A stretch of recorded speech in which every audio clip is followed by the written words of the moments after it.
मां हूं, धरती मां। भाग्य की बंद मुट्ठी में किसके लिए क्या छिपा है, ये कोई नहीं जानता।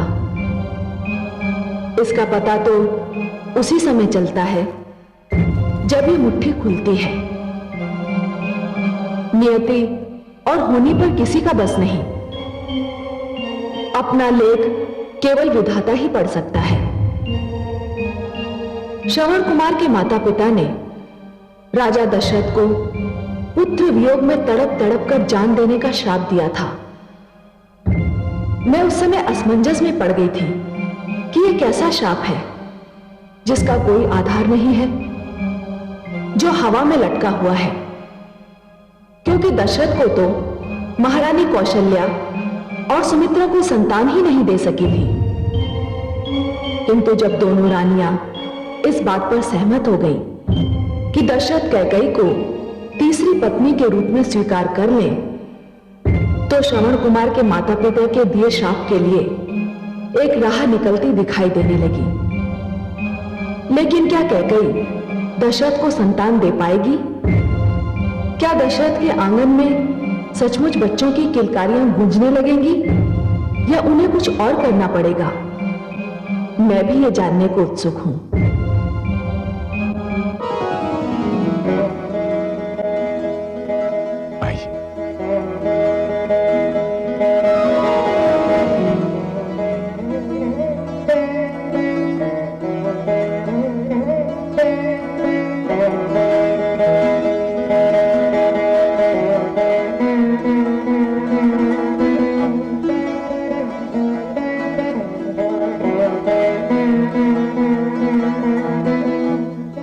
यशस्वी भाव। राजन, ये कैकेयी के राजपुरोहित हैं। आयुष्मान भव राजन। मैं कैकेयी राज्य से महाराज कैकेयी की ओर से उनकी सुपुत्री राजकुमारी कैकेयी के वागदान की प्रथम विधि संपन्न करने आया हूं। दासी, कृपया ये श्रीफल एवं उत्तरीय स्वीकार कर पूरे कैकेयी राज्य को आभार का अवसर दे। ये तो परंपरा है राजन, स्वीकार कीजिए। ओम स्वस्ति न इंद्रो वृद्धश्रवाः, स्वस्ति नः पूषा विश्ववेदाः, स्वस्ति नस्तार्क्ष्यो अरिष्टनेमि, स्वस्ति नो बृहस्पतिर्दधातु। राजपुरोहित जी, इस विधि से रघुकुल ने राजकुमारी कैकेयी को अपनी कुलवधू के रूप में और राजा दशरथ ने अपनी भार्या के रूप में स्वीकार किया। और मैं रघुकुल का कुलगुरु होने के नाते इस विवाह को संपन्न कराने की घोषणा करता हूं। शुभमस्तु। ये न कहिए कि आपका मुझ पर कोई अधिकार नहीं है देवी। आपने मेरे प्राणों की रक्षा की है। मैं आपका ऋणी हूं और ये ऋण मुझे सदैव स्मरण रहेगा।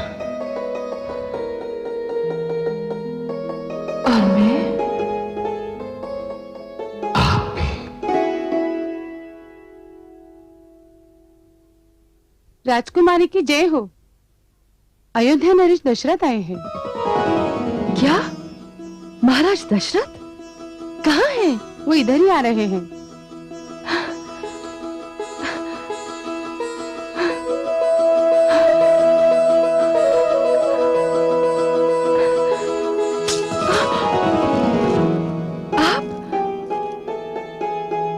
मुझे देखकर आश्चर्य हो रहा है देवी। आश्चर्य?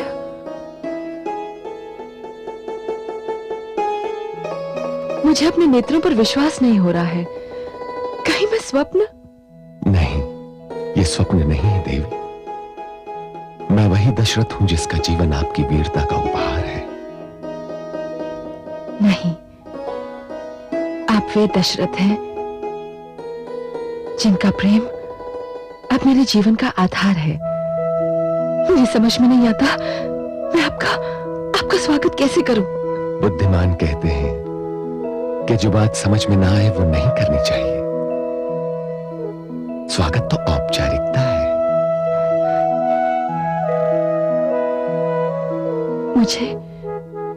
मुझे विश्वास नहीं था कि आप इतनी शीघ्र लौट आएंगे। और मुझे हर पल स्मरण था कि यहां मेरी प्रतीक्षा की जा रही है, और यह भी स्मरण था कि यहां कौन मेरी प्रतीक्षा कर रहा है। मेरे नेत्रों पर आपके चित्र और मन पर आपकी स्मृति का सर्वाधिकार हो चुका है राजन।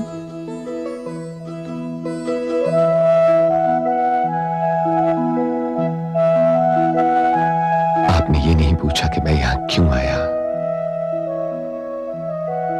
क्यों पूछूं? आपके आने का कारण पूछने का अर्थ यह होगा कि मुझे अपने प्रेम पर विश्वास नहीं।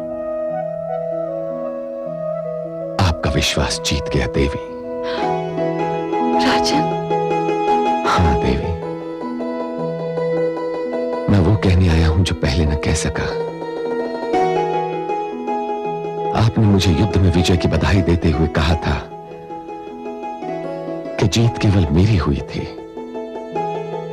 आप हार गई थी। ये सत्य नहीं था राजकुमारी कैकेयी। सत्य तो यह है कि युद्ध क्षेत्र में जब आपके काले घने केश खुलकर बिखरे थे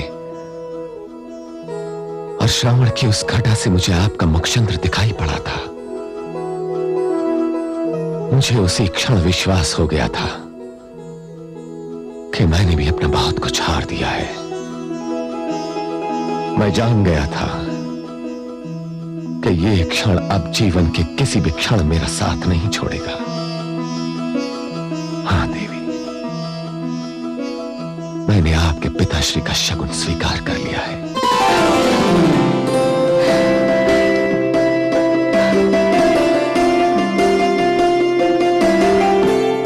राजन, मुझे ईश्वर ने हृदय इसीलिए दिया था ताकि मैं उसे आपके चरणों में रख दूं।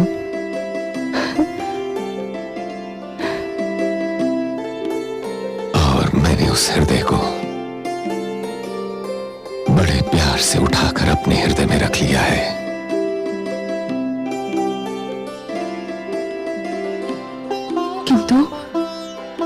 किंतु राजन, मैं समझ गया कि आप क्या जानना चाहती हैं। सुमित्रा और कौशल्या ने क्या कहा, यह मैं आपको नहीं बताऊंगा।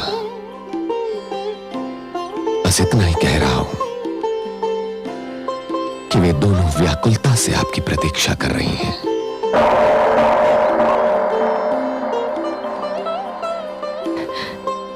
मैं भी उन्हें मिलने को अधीर हो रही हूं। आप मुझे जाने की अनुमति दीजिए देवी। वहां अयोध्या में लोग मुझे खोज रहे होंगे, सोचते होंगे कि मैं न जाने कहां जाकर छुप गया।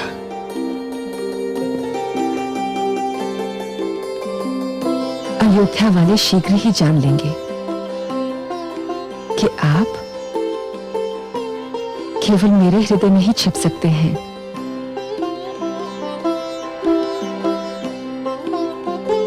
अच्छा देवी,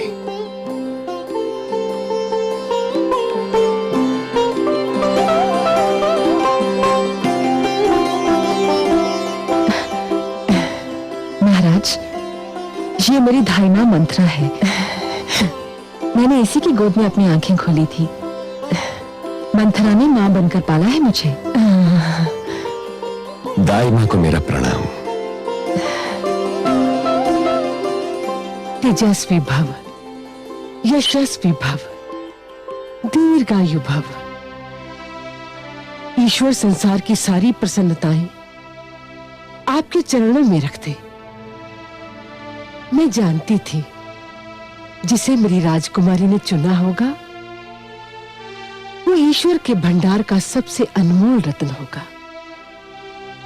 महाराज, मैं अपनी राजकुमारी के चुनाव पर बलिहारी जाऊं।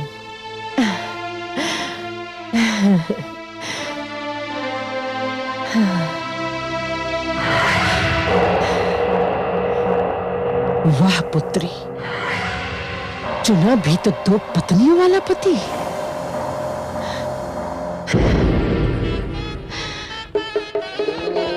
स्वस्ति न इंद्रो वृद्धश्रवाः स्वस्ति नः पूषा विश्ववेदाः स्वस्ति नस्तार्क्ष्यो अरिष्टनेमि स्वस्ति नो बृहस्पतिर्दधातु।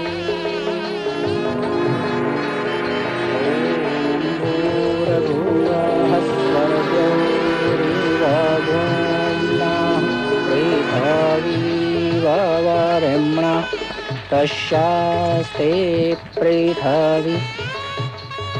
तेरे संपन्न हुए, अब आप अपने बड़ों से आशीर्वाद लीजिए।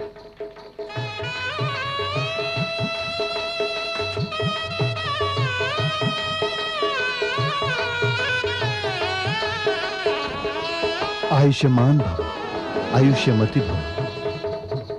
हे महाराज, मैंने अपनी पुत्री को बड़े लाड़ प्यार से पाला है। कभी कोई ऐसा अवसर नहीं आने दिया कि इसकी आंखों में अश्रु छलक पड़े। मैंने इसकी हर इच्छा पूरी की है। आज ये मुझसे विदा हो रही है तो मेरा हृदय फटा जा रहा है। मेरी पुत्री का ध्यान रखिएगा महाराज। इन्हें कोई कष्ट नहीं होगा, वहां इनकी हर इच्छा पूरी होगी। अयोध्या में इतना स्नेह मिलेगा कि ये कैकेयी भूल जाएंगी।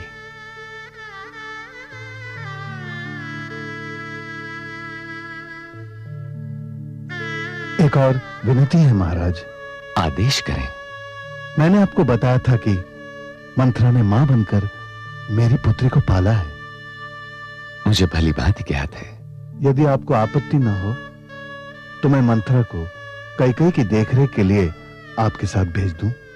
आपत्ति? मुझे हर्ष होगा।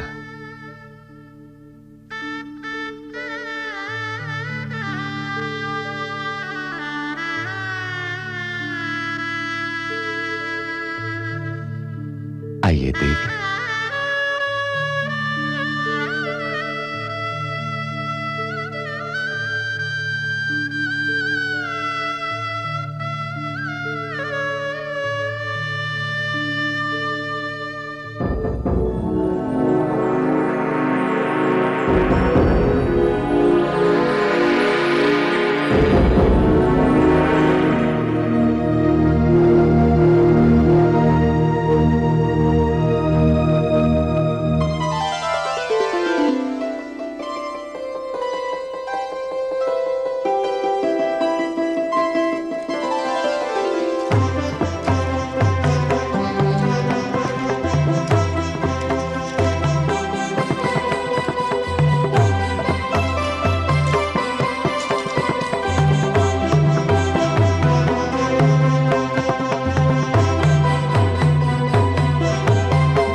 हे रानी कैकेयी, सूर्य वंश में, इक्ष्वाकु वंश में तुम्हारा स्वागत है।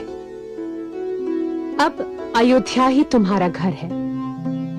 मैं जानती हूं तुम वीर हो, बुद्धिमान हो, समझदार हो।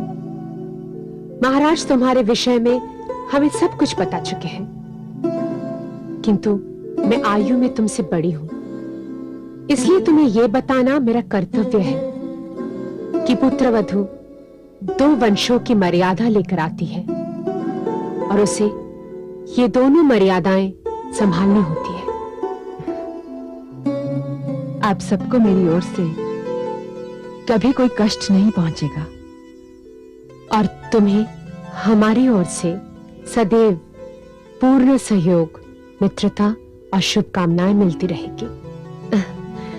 तो मैं चलती हूं। नवजीवन की एक बार और बधाई।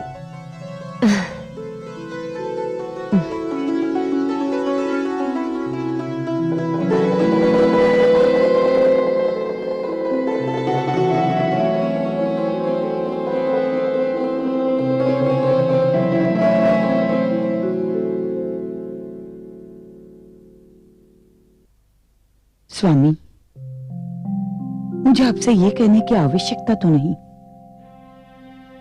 किंतु फिर भी आप जिसे अर्धांगिनी बनाकर लाए हैं उसके साथ वही व्यवहार कीजिए जो मेरे और सुमित्रा के साथ करते रहे हैं। उसके प्रति कोई अन्याय न होने पाए। वो अपना देश छोड़कर आई है, अपने पिता की लाडली है।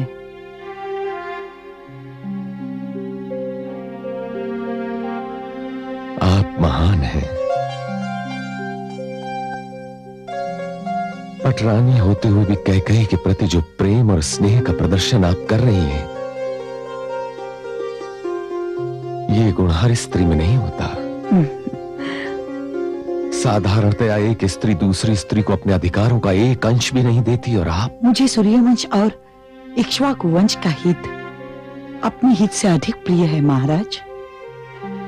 ये आग्रह मैं और मेरे साथ बहन सुमित्रा केवल इसलिए कर रही है कि रघुकुल को उत्तराधिकारी मिल जाए।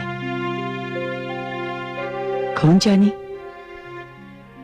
राजकुमारी कैकेयी रघुकुल के लिए एक वरदान सिद्ध हो। अब जाइए महाराज, राजकुमारी कैकेयी आपकी राह देख रही होगी।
मैं जानता हूं कि मैं आपके जीवन का प्रथम पुरुष हूं, और मैं ये भी जानता हूं कि आप मेरे जीवन की प्रथम नारी नहीं हैं। किंतु इसका यह अर्थ नहीं कि आपकी महत्ता किसी से कम है। हाँ, यह संभव है कि आपने जिसे नायक चुना है वो सर्वश्रेष्ठ सिद्ध ना हो।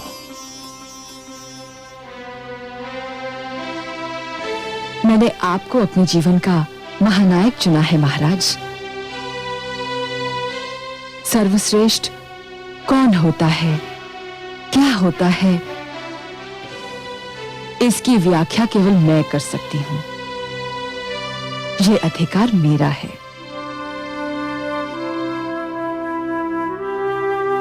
महाराज, स्त्री के अधिकारों के प्रति आप कितने जागरूक हैं, ये देखकर मेरी प्रसन्नता की सीमा नहीं रही। इसमें आपकी बड़ी बहनों कौशल्या और सुमित्रा का भी बड़ा हाथ है। मैंने उनसे बहुत कुछ सीखा है। इसमें कोई संदेह नहीं कि वे दोनों आदर्श नारियां हैं।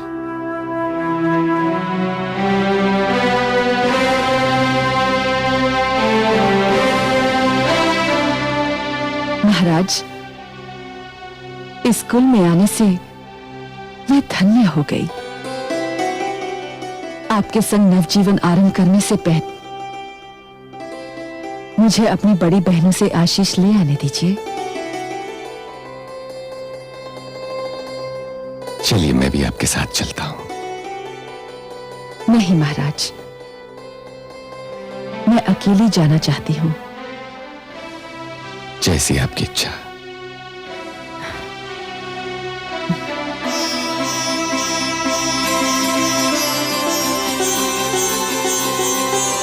कैकेयी केवल आयु में छोटी नहीं, बहुत भोली भी है। और प्रसन्नता की बात यह है कि उसके मन में हम दोनों के प्रति बहुत आदर है। मुझे भी वो पहली दृष्टि में ही भाग गई। ईश्वर करे वो महाराज के वंश को हरा भरा बना दे। इस भवन में किसी नवजात शिशु की किलकारियां गूंजने लगे। ऐसा ही होगा दीदी।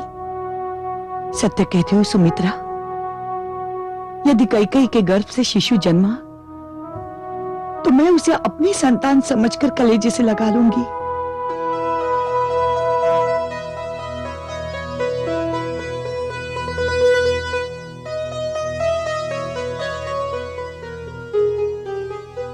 प्रणाम महारानी। नई महारानी द्वार पर खड़ी हैं। द्वार पर खड़ी है? जी।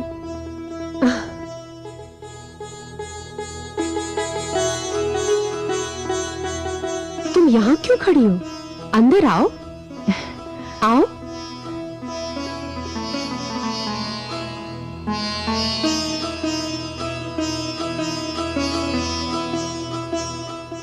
तुम द्वार पर क्यों खड़ी थी बहना? भीतर आना चाहिए था। मैंने सोचा कदाचित आप दोनों कुछ निजी बातें कर रही हैं। अब यहाँ ऐसे कोई निजी बात नहीं होगी छोटी रानी जिसमें तुम सम्मिलित ना हो। अब तुम हम सब के जीवन का अंश हो। नवजीवन आरंभ करने से पहले मैं आप दोनों का आशीर्वाद लेना चाहती थी।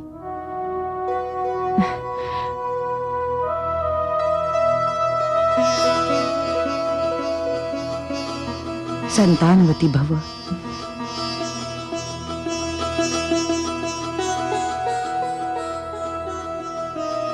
सौभाग्यवती भव।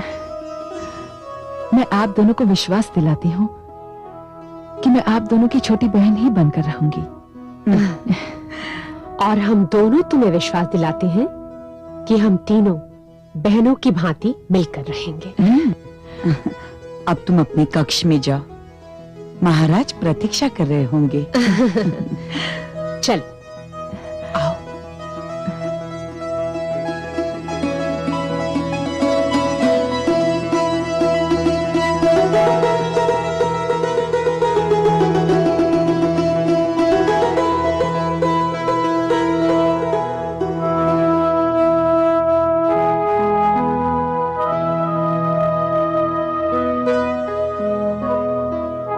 वास्तव में बहुत प्यारी और बहुत भोली है।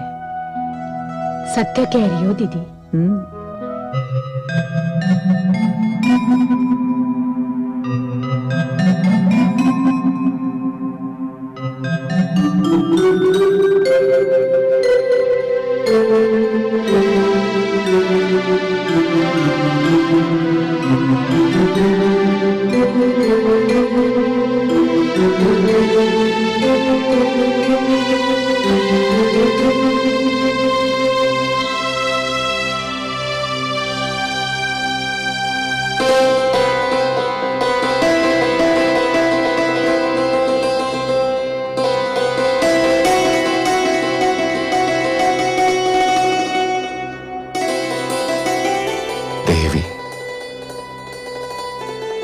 मैंने आपको वचन दिया था कि जीवन में किसी भी समय आप 2 वर मुझसे मांग सकती हैं।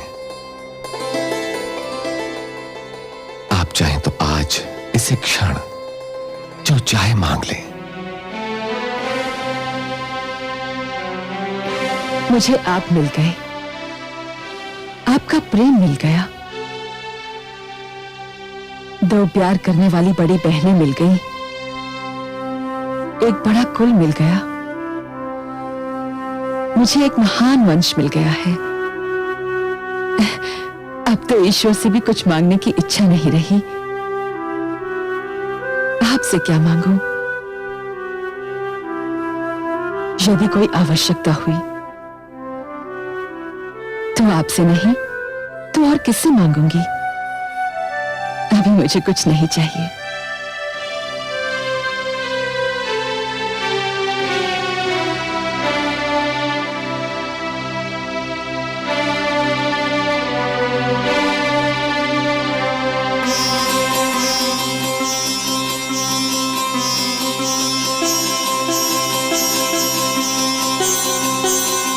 तो फिर ये तुच्छ भेंट स्वीकार कीजिए।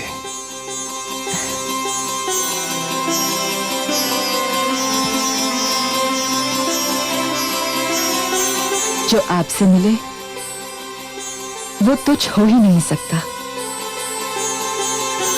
क्योंकि उसमें आपके हाथों की सुगंध खुली होती है। महारानी कैकेयी,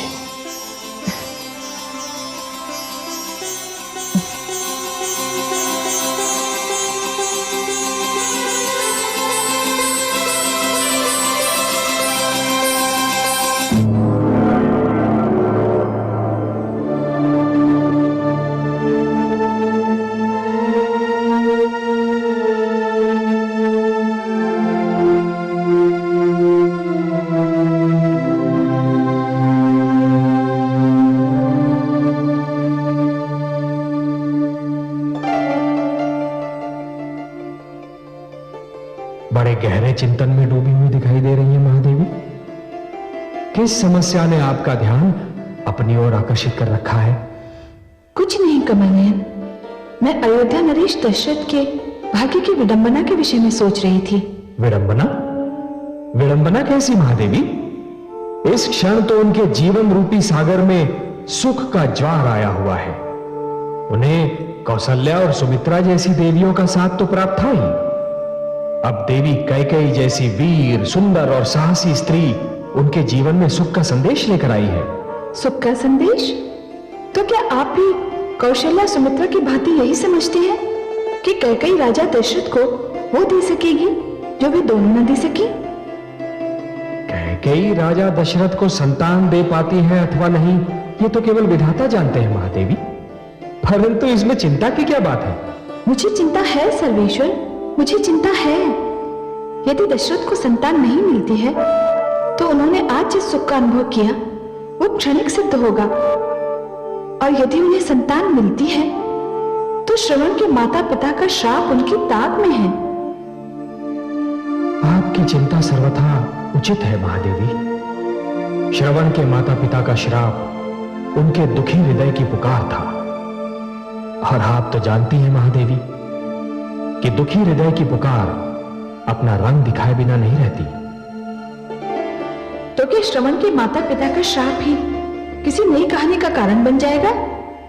महादेवी, जिस शंका ने आपके मस्तिष्क में सिर उठाया है वो सर्वथा निराधार नहीं है। प्रकृति की लीला बड़ी विचित्र होती है महादेवी। देखिए ना, यदि प्रकृति को बंजर धरती पर भी पौधा उगाना होता है तो वो वायु की हथेली में छुपाकर एक बीज भेज देती है, और देखने वाले आश्चर्यचकित रह जाते हैं कि इस बंजर धरती पर एक हरा भरा वृक्ष कहां से आ गया। हे कमलनयन, तो क्या वास्तव में वही श्राप राजा दशरथ के जीवन में संतान सुख का कारण बन जाएगा? इसका ज्ञान भी विधाता को ही है महादेवी। परंतु हां, मैं आपको एक बात अवश्य बता दूं। बताइए। महादेवी, हर कथा का कोई ना कोई कारण अवश्य होता है, हर घटना का कोई ना कोई आधार अवश्य होता है, और हर अनहोनी किसी न किसी विशेष परिस्थिति में ही जन्म ले सकती है। महादेवी, वो कारण कभी कभी अपने ही पास होता है तो दिखाई देता है, तो कभी इतना दूर होता है कि उसे देखना संभव ही नहीं होता। हे सर्वेश्वर, आपकी बात पूर्ण रूप से मेरी समझ में नहीं आई। महादेवी, कभी कभी होने वाली घटनाओं का कारण घटनास्थल से दूर होना भी तो संभव होता है।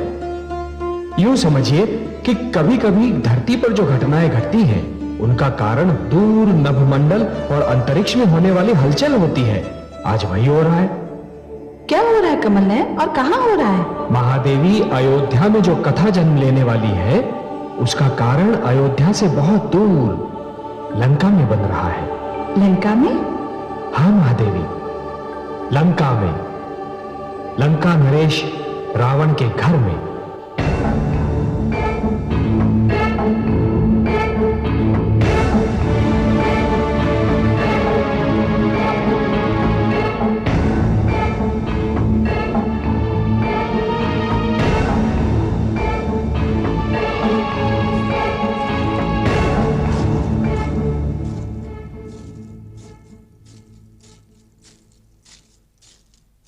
आइए महारानी, विराजिए।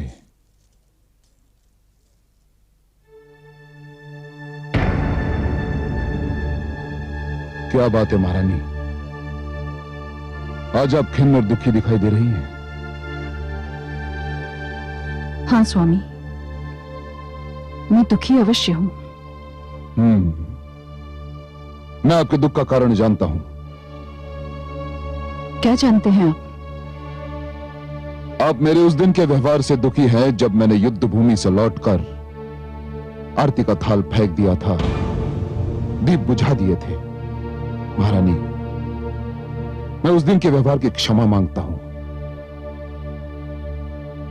मुझे विश्वास है कि आप समझ गई होंगे कि उस समय मेरी मनोस्थिति क्या रही होगी। दशरथ के हाथों पराजय ने मुझे अत्यंत हताश कर दिया था और उसी आवेश में आकर मैं आपका तिरस्कार कर बैठा। स्वामी, वो हमारे घर की बात थी। मैंने आपके क्रोध का कारण जानकर उस बात को भुला भी दिया। तो फिर अब क्यों दुखी दिखाई दे रही हैं? इसका कारण बाहर की बात है स्वामी। घर के भीतर की बात दब सकती है, दबाई जा सकती है, किंतु बाहर की बात न दब सकती है न दबाई जा सकती है। वो वायु के कंधों पर सवार होकर सारे संसार में फैल जाती है। महारानी मंदोदरी, मैं जानता हूं कि आप महान बुद्धिमान हैं। मुझे आपकी बुद्धिमत्ता में कोई संदेह नहीं है, परंतु आप जो कह रही हैं वो मेरी बुद्धि में नहीं समा सका। क्या आप अपनी बात के लिए स्पष्ट और सरल शब्दों का चयन नहीं कर सकती? मैं जानना चाहता हूं कि आपके दुख का कारण क्या है। स्वामी, कुछ ऋषि पत्नियां मेरे पास आई हैं। ऋषि पत्नियां आपके पास क्यों आई हैं? संभवतः इसलिए कि वो समझती हैं कि मैं नारी हूं और नारी होने के नाते मैं उनकी सहायता कर सकती हूं। क्या सहायता चाहती है वे आपसे? हे लंकेश, सुना है आपने ये आदेश दिया है कि हमारे राज्य की सीमा में जो भी ऋषि यज्ञ करेगा उसे कर भरना होगा। तो क्या राजा होने के नाते मुझे कर लगाने का कोई अधिकार नहीं है महारानी? अधिकार है स्वामी, पर कर उन पर लगाया जाता है जो कर भरने की क्षमता रखते हों, जो इस योग्य हों। ये दुखियारे तो दान दक्षिणा पर अपना जीवन व्यतीत करते हैं। ये कर भरने के लिए धनराशि कहां से लाएंगे? मुझे तो आपकी चिंता निराधार दिखाई पड़ रही है महारानी, क्योंकि इस समस्या का समाधान तो बहुत सीधा साधा है। वो क्या? ऋषिगण यज्ञ करना छोड़ दें, वे हमारे कर से मुक्त हो जाएंगे। आप उनसे ये कह रहे हैं कि वो अपना धर्म छोड़ दें? मैं उनसे ये कह रहा हूं कि लंका पर मेरा राज्य है, रावण राज्य, और मेरे राज्य में किसी को ऐसा कोई कार्य करने की अनुमति नहीं जो मेरी इच्छा से मेल न खाता हो। क्षमा करें लंकेश, किंतु प्रजा के किसी भी वर्ग से यह कहना कि वो अपना धर्म, अपने सिद्धांत त्याग दे, राजा की महानता के विरुद्ध है। और राजा की आज्ञा की अवहेलना प्रजा के किसी भी वर्ग के लिए दंडनीय है। यदि ऋषिगण यज्ञ करना चाहते हैं तो उन्हें कर देना होगा, और यदि वो कर नहीं दे पाते तो उन्हें दंड भोगना होगा। और वो दंड क्या होगा? कुछ अधिक नहीं महारानी, कुछ अधिक नहीं। आप तो जानती हैं कि मैं बहुत न्यायप्रिय हूं। जो कर नहीं देंगे अथवा दे नहीं पाएंगे, उनके शरीर से विशेष मात्रा में रक्त निकाल लिया जाएगा। सो बात बहुत सरल है। जो भी यज्ञ करना चाहे करे, उसे स्वतंत्रता है। मैं किसी की स्वतंत्रता को कुचलना नहीं चाहता। बस जो कर नहीं देंगे उन्हें रक्त देना ही होगा। क्यों, है ना न्याय संगत? हे ईश्वर,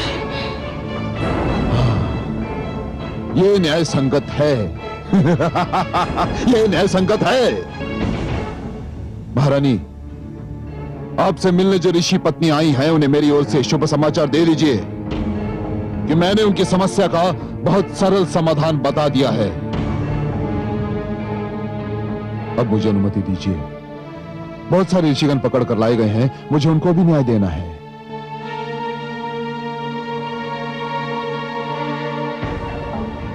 महारानी, स्मरण रहे कि आपका क्षेत्र रनिवास है, मेरा सभागार नहीं।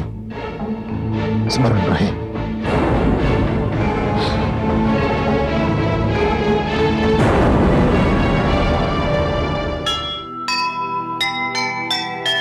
कर लेने के नाम पर बहे रक्त की धार, यह कैसा अन्याय है, कैसा अत्याचार। त्राही त्राही सब कर उठे, कांपे तीनों लोक, सबके सब पीड़ित जहां, कौन हरेगा शोक, कौन हरेगा शोक।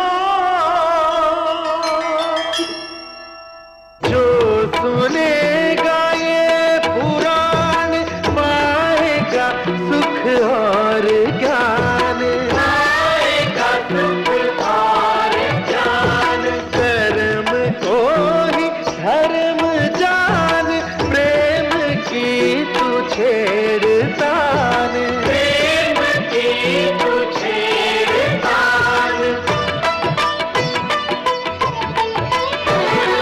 बीते युग बता रहे हैं, बीते युग बता रहे हैं, सत्य पथ पे चल सुजान। विष्णु पुराण